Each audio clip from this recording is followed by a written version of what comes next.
I know we've been discussing some of the different approximations for pi of n, the number of primes less than or equal to a natural number, but you still may be confused as to what the actual statement of the prime number theorem is. So in this video, we'll go on to state, in explicit terms, the prime number conjecture. As it turns out, the function Li of x, the logarithmic integral, was so good an approximation for pi of n that it became the central formula in the prime number conjecture, which formally stated that as n grew larger and larger, so we can write it in kind of modern terms as the limit as n approaches infinity, Li of n over pi of n tended towards 1.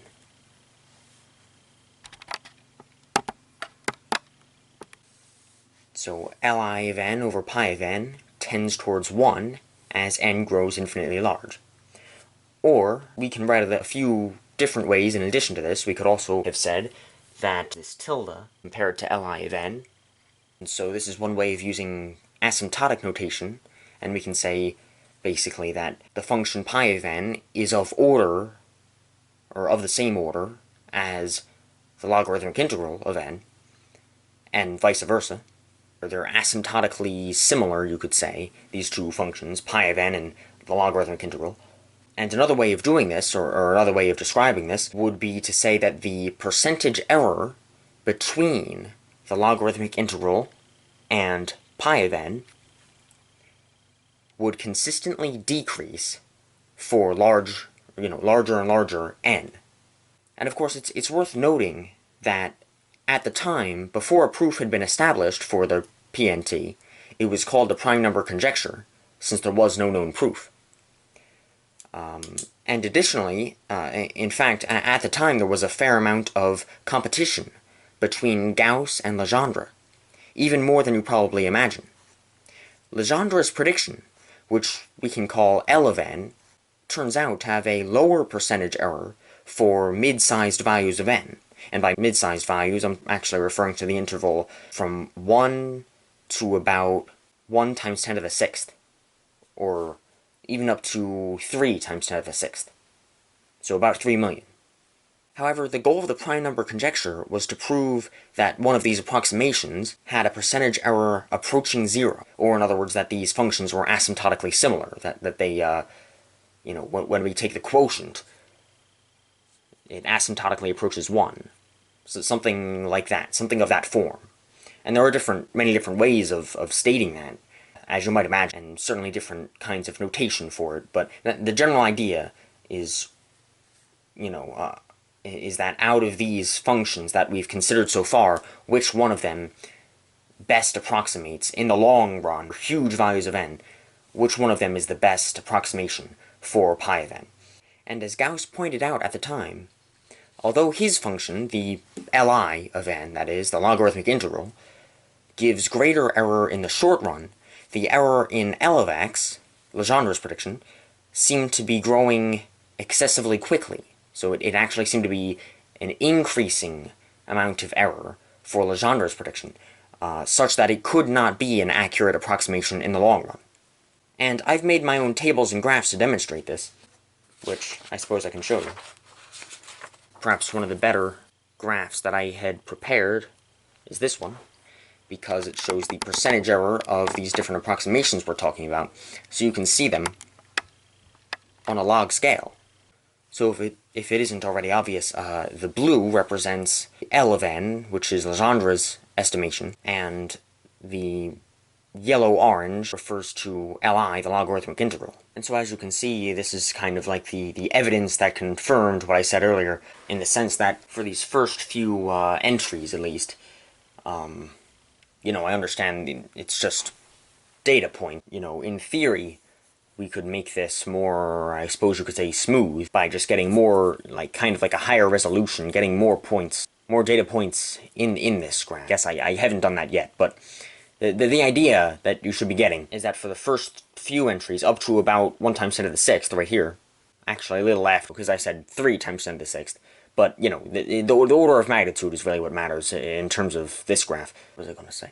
Basically, the blue point that represents the percentage error for the L of n, Legendre's guess, is closer to 0. So it's a closer approximation, closer to 0 as compared to the Li, the logarithmic integral of n, for that same value, whether it be, 10,000 or 1 times 10 to the 6th or 1 times 10 to the 5th, or essentially whatever other value of n you choose, as long as it's up to 3 times 10 to the 6th. The blue dot, so to speak, the blue value, which is of course the error for Legendre's guess, will always be less than, or smaller than, at least in terms of absolute value, the error for Li of n, the logarithmic integral. Now, if we expanded this further and saw it, it would have to be an expanded graph, because you can see for 1 times 10 to the third, for 1,000, the n here, that would be right here, between 100 and 10,000. We see a blue dot here. As it turns out, the yellow-orange dot turns out to be way further up. It's about 5% error, actually, for the logarithmic integral.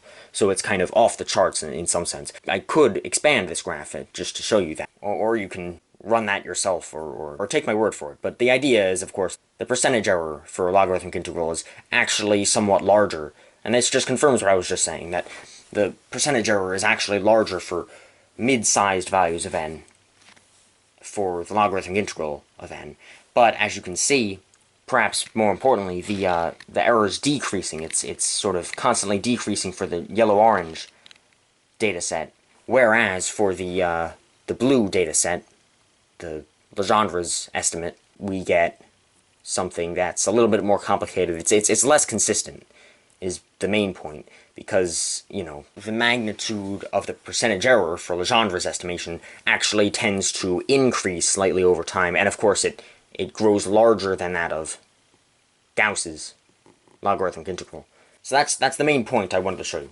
And returning again, this just kind of further develops the competition between Gauss and Legendre, because this is one of the topics, one of the many ideas which Gauss developed privately and then Legendre later found independently and published, causing what could be described as a rivalry between them. But enough of that. It's the pure mathematics that really matters. I'd like to point out 2 very important print sources from which I've drawn information, and these are The Music of the Primes by Marcus de Sautoy. So there's this book, which I'm rather fond of, The Music of the Primes, Searching to Solve the Greatest Mystery in Mathematics by Marcus de Sautoy. Dr. Marcus de Sautoy. So this book, which has a lot of different graphs in it, and illustrations and things like that, it really goes into a lot of the history of mathematics as well, describing these mathematicians, and look at these tables. Man, look at these tables. Very interesting stuff. Yeah. Anyways, that's this book. And there's also Gamma, Exploring Euler's Constant by Julian Havel.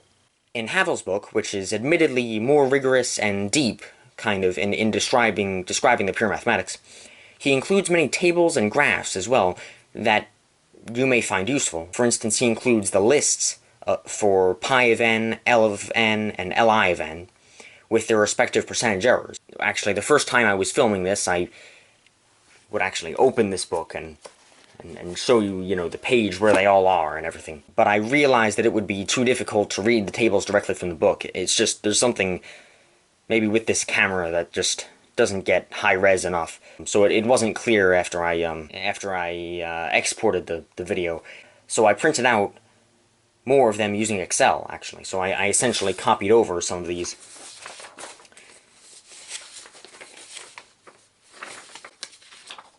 So these are some of the tables that are in Julian Havel's book.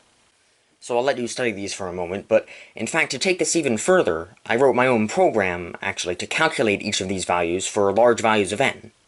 So I also recorded these approximate values, which you can see here. So you can see a few different things here. You can see how pi of n grows over time, and g of n, and L of n, and Li of n. And perhaps, perhaps more importantly, you can also see the percentage error, which I calculated with my program. I think it helps to see these and get an understanding for where the approximations are and how far are they off, even just based on these beginning calculations up to about 1 times 10 to the 11th, approximately. You can get approximate values for L of n and L of I and Li of n. The first thing you'll note is that these two columns are a lot more accurate, typically lower percentage error as compared to g of n. G of n was just that original function that I showed you before, n over log n. But these two are the real, the real major ones, I suppose, to be comparing, since they have really small percentage error.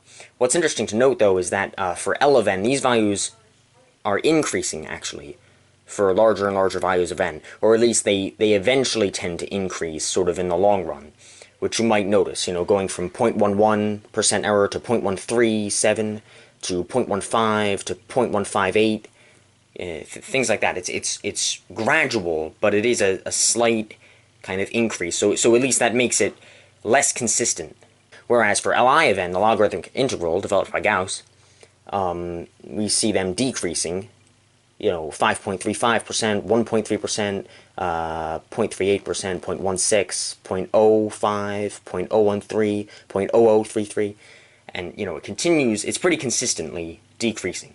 And another thing I wanted to show you was the prime density. So back on this graph, or back on this table, the last two columns have to do with the density of prime numbers. So basically I'm taking a measurement of, just involving pi of n, how many of the numbers that we've checked are prime, and we can express that as a percentage. So really, to calculate this column, I just used 100 times pi of n over n. And then what I did was I actually used, as I think I described in the prequel video, which is the prime density function, 1 over log n. And of course I multiplied by 100 just to make sure it was a percentage. But these two values turn out to line up and kind of match up rather well, as you may have already noticed. And so we can see this in graph form. So here's the prime number density, as expressed as a percentage, for various values of n, as n grows larger and larger, again with log scale for n, because it grows larger and larger and larger exponentially. And what you might also find interesting is this other graph. Actually, let me just make a note here. We actually see, of course, that this scatter plot of the prime number density for large values of n, it obviously is decreasing very consistently in a manner that is almost reminiscent of exponential decay of some sort. At least that's one way you might interpret it. As I just described, the function 100 over log n turns out to approximate it very well, so if we graph those two together, this is what we get.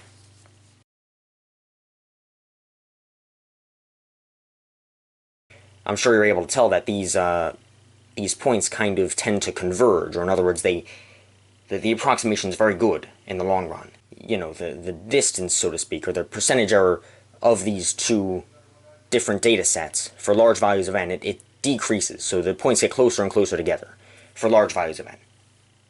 And for better or for worse, it took until the late 1800s, the late 19th century, for mathematicians to prove the PNT. As you can see in a historical timeline that I wrote. So I made this appendix. Perhaps it's not that comprehensive, but just loosely speaking, you can see, what happened at different times, I suppose. And it's worth noting, if I haven't already, that, Gauss finally shared his private developments much, much later, around 1849, in a letter to one of his students, actually, one of his peers, I suppose, regarding his developments in the prime number conjecture. And then he was, Gauss's work was published afterward, in fact, after Gauss had passed away.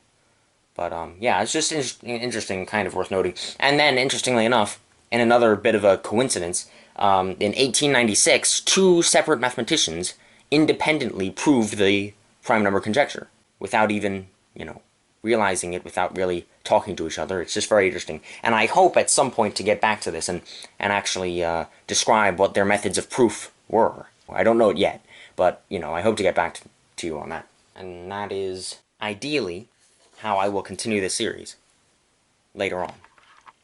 So thanks all for watching, and yeah, I'll talk to you later.